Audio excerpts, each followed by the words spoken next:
Yo mga gar, for today's video, no, trade pala tayo ng Bulldog Carbonara gar. Ayan, pinabili na ako na pala ni Boss O dyan. Ayan o, all goods na sa atin yan gar.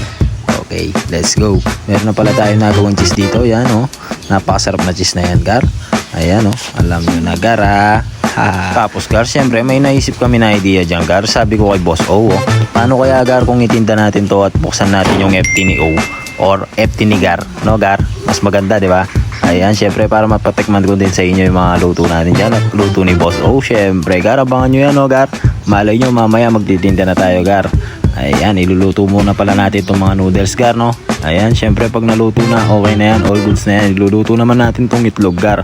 Syempre nung maluto na yung noodles Gar, syempre sinangkapan na natin agad yan ng pampalasa Gar. Ayan no, panalo yan Gar. Ipapakita ko din sa inyo yung mga menu ni Boss O dyan, yung FT ni O no Gar. Ayan, ibabalik lahat natin yan Gar para matikman nyo din. Syempre Gar, meron din siyang bagong menu, cheesy spicy bulldog. Ayan Gar oh. Kung gusto nyo mag-order Gar, PM nyo lang si Boss O o kaya PM nyo lang dito sa page natin Gar. Free delivery nationwide Gar. Ayan oh, titikman na natin Gar. Ayan Garo, pagkatapos ko natikman, isa lang yung nasabi ko dyan. Diyan na pa. Tingnan mo naman si Miss Makata Garo. Ayan, available na pala lahat ng menu natin dyan, no mga Gar. Yung FT ni O, no Gar. Yung mga gustong mag-order dyan, PM lang kayo mga Gar, no. Salamat sa panonood mga Gar. Hanggang dito na lang yung video natin.